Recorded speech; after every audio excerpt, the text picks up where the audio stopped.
We've got a big weekend of racing coming up here at Sha Tin as the local stars get ready to strut their stuff one more time before taking on international competition at the end of April on Champions Day. Here's what we've got coming up for you on HK Direct. Our special guest on the show is Paul O'Sullivan. He's getting ready to take Pakistan's start of the races for the first time. We'll also reflect on his career in racing. After a distinguished career in New Zealand, Paul O'Sullivan has called Hong Kong home for the last 15 years. He's won some of the biggest races here, but is now setting his sights on the next challenge, training the enigma that is Pakistan Star. I caught up with the New Zealand trainer a couple of days out from Pakistan Star having his first run for him in the Chairman's Trophy. Well, Paul, it's a big weekend coming up for you here in Hong Kong. You've got Pakistan Star having his first start for you.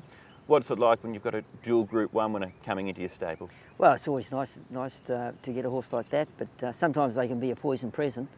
He's obviously an extremely talented horse and he's just struggling a little bit with his form at the time. So it's hard for me to sort of put my finger on exactly why he's coming in very good condition and good health. So hopefully little changes can turn things around. You mentioned that he comes to you out of form. We know how capable he is. What's the pressure like for you to try to turn him around? Well, naturally enough, if he's winning or going very close, there'd be a lot of pressure to continue to perform. So it's not quite that type of pressure, but of course there's a fair bit of responsibility to try and turn him around. We've seen what he's been able to do on the track, that debut win that caught the attention of everybody around the world, the 2 Group 1s. We've also seen the bad side of him pulling himself up. With these elite level horses as a trainer, how important is it not just to get them right physically, but also mentally? I think every horse has to be right mentally, particularly here in Hong Kong. And as I say, his problems probably are mental because as an individual, Tony presented him in great nick. I just can't see too much wrong with him. Were you happy with his barrier trial, his only barrier trial that he's had for you so far? Yeah, very happy. But I spoke, when the horse came across, Tony Cruz said to me, he said, if you want to know anything, come and have a chat, which is pretty sporting, and I spoke to him through the week, but as it turns out he's a prolific barrier trial winner, and that doesn't necessarily take on to, the barrier trial form doesn't necessarily go to his race day form. So, but if I didn't know anything about the horse, I'd be thrilled going into the race. That's good then, no animosity between yourself and Tony after he's lost a very talented horse? No, then there generally isn't any amongst trainers here. It's just part and parcel, you know. Some horses you lose and you say to yourself, I don't know where that came from. And some horses you get, like him, you don't know where that came from, so we just accept it. What's the pass mark? What's the expectations for him for Sunday? Oh, right, pass mark would be, finishing this race off well, and, if he could run 3rd or 4th, going to the Kiwi 2, that would be excellent form. In your time here in Hong Kong, you've seen Bullish Luck, Good Barbar, Ambitious Dragon, Able Friend, all top-class milers. You take on Beauty Generation on Sunday. Where is he, in your opinion? Of course, he's right up there with him, and the beauty of Beauty Generation is he makes his own luck. And most of those great milers that we spoke about, horses that sat back in the field and had to work their way through. Sometimes it worked, sometimes it didn't. But Beauty Generation is high cruising speed. He just runs them into the ground. Let's take a more general look at your career. You trained in partnership with your father back in New Zealand. Yes. 11 trainers' titles there. They were great days. They were the halcyon days. It's sort of 90s. We're fortunate enough to train a lot of good horses and campaign a lot of horses in Australia and a little bit in Japan. So yeah, they were good days. That time, the late 80s to the mid 90s, with the likes of Horlicks, a Japan Cup, Cox Plate, Derby with Surfers Paradise, and Oaks with Snap. Are they the highlights of your career from New Zealand? Oh, for sure. We train a lot of good horses, some of them you mentioned, but there's horses like Waverley Star or our Waverley Star. And the best horse we ever trained was a horse called Mr. Tiz. So yeah, we're lucky enough to have a lot of good horses. Is there a highlight from those years? Well, your highlight would have to be the Japan Cup. And I think, my second highlight as a trainer would be when Aero Velocity went to Japan to win the, I can't even pronounce the name, something. Takamatsu Nomiya Kinnan. I'll give it a go. That's it. So, so as it turned out, my father and I were the only 2 father and sons to travel to Japan and win a Group 1. So that's quite a feat. When did Hong Kong first come on your radar as a trainer? Well, I was on a cruise ship with Stewie Lang in the Caribbean, and it was late at night, and I just said to Stewie out of the blue, I said I'd love to go to Hong Kong one day. And some years later, a gentleman that was working here contacted me and advised me I should apply, and lucky enough to get the job. It's the best thing that's ever happened to me. Was it difficult to leave behind what you'd built up in New Zealand? Yes, but this was a new challenge. I was sort of 44 years old and, you know, we'd achieved a fair bit in New Zealand, and it was time for a new challenge, and it certainly has turned out to be a challenge. 424 wins in your time here in Hong Kong at this point of recording.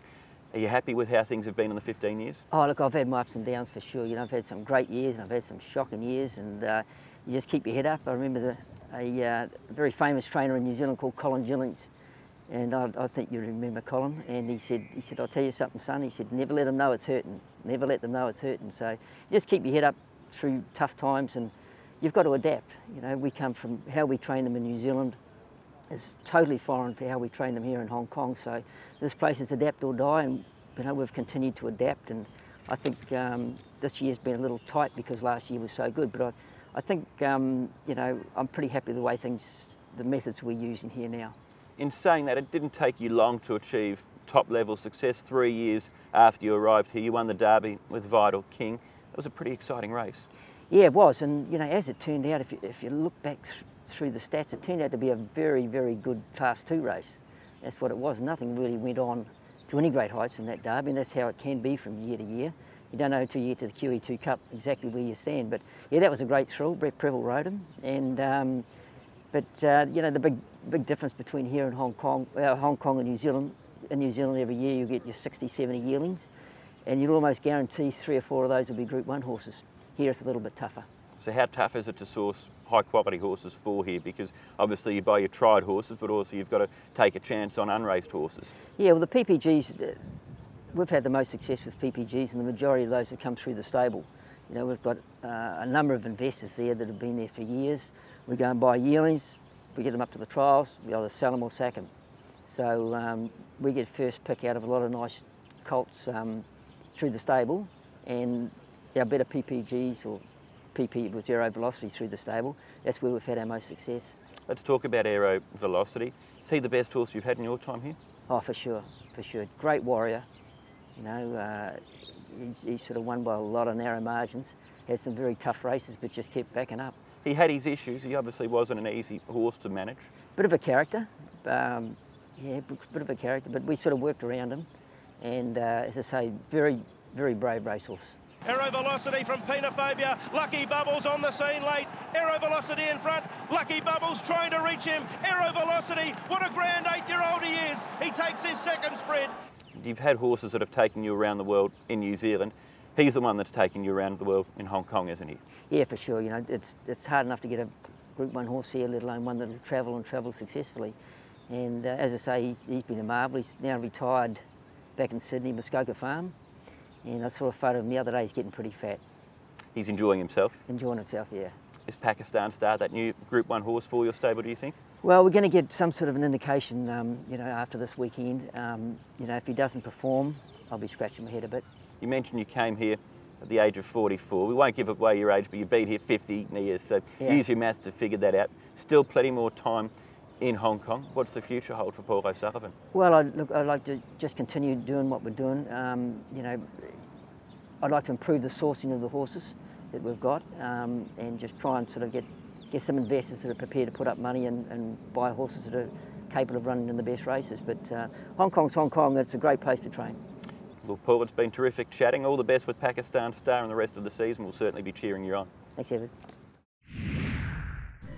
Yes, can't wait to see Pakistan Star in action on Sunday. It's going to be a super day of racing. The first of the features is the Sprint Cup, which comes up as race 3, where Beat the Clock and Mr Stunning will renew hostilities. Well, we'll get to see Beauty Generation try to stretch his winning streak to 8 in the Chairman's Trophy, where he'll take on the likes of Pakistan Star and Conti. You can join the trackside team for all of the action, and as always, can head to the website and to Twitter for more information.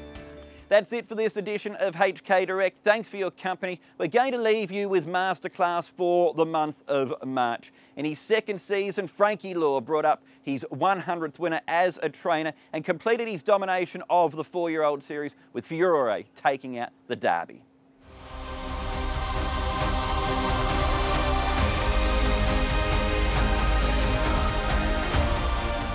Right Choice in front here for De Souza, and Frankie Law gets a ton. Right Choice, way too good in the last. Frankie Law, he picks up his 100th winner as a trainer here in Hong Kong.